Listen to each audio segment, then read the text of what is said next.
Squid game কি শুধু একটা সিরিজ নাকি শেখার মতো অনেক কিছু আছে? আপনি একটু ভালোভাবে লক্ষ্য করলে বুঝতে পারবেন এই সিরিজের যে গেমগুলো দেখানো হয় তা হলো হিউম্যান সাইকোলজির উপর চিন্তা করে বেশ জটিলভাবে ডিজাইন করা।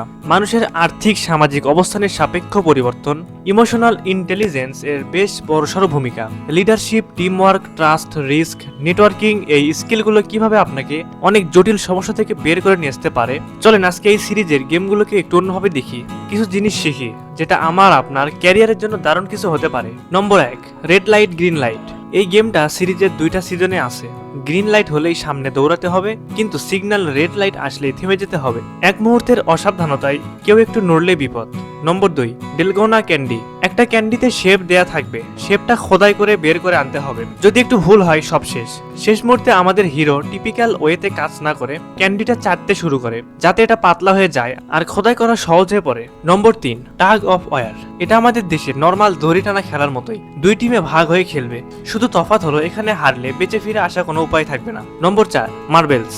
আপনি অবশ্যই ছোটবেলায় মার্বেল খেলেছেন, সেই গেমটাই এখানেও খেলবেন, কিন্তু টুইস্ট হলো গেমের শুরুতে আপনাকে একজন পার্টনার সিলেক্ট করতে হবে। আপনি হয়তো ভেবে বসে আছেন আপনি তার সাথে খেলবেন, মোটেই না, আপনাকে খেলতে হবে তার বিপক্ষে, অর্থাৎ যে কোনো একজন জিতবে, আরেকজনকে হারতেই হবে। নম্বর 5, গ্লাস ব্রিজ।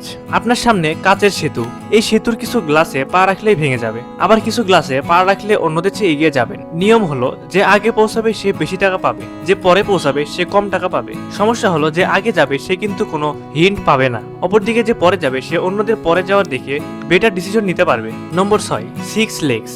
সিজন 2 এর নতুন একটা গেম, একসাথে 5 জনের পা বাঁধা থাকবে এক টিমে, সামনে থাকবে 5টা মিনি গেম। এই গেমগুলো খেলবে টিমের সবাই মিলে, একজন একটা গেমই খেলতে পারবে, তার মানে সবাইকে খুব বুঝে শুনে নিজের জন্য একটা গেম বাছাই করতে হবে, একজন না পারলে পুরো টিম শেষ। নম্বর 7, মিঙ্গেল। সব প্লেয়াররা একটা রুমে জড়ো হয়েছে, মাইকে একটা নম্বর ঘোষণা করা হবে, সেই নম্বর অনুযায়ী আশেপাশের লোকজন নিয়ে আপনাকে একটা গ্রুপ বানিয়ে ফেলতে হবে, এরপর সেই গ্রুপ সহ দৌড়ে রুমে ঢুকে যেতে হবে। ইন্টারেস্টিং ফ্যাক্টর হলো ধরেন প্রথম রাউন্ডের নাম্বার উঠলো 6, আপনি 6 জন নিয়ে খুশি মনে একটা রুমে চলে গেলেন, পরের রাউন্ডে উঠলো 3, আপনি এখন কোন 3 জনকে বাদ দিবেন? খুব কঠিন হয়ে গেল না ব্যাপারটা? কিভাবে ডিসিশন নেবেন?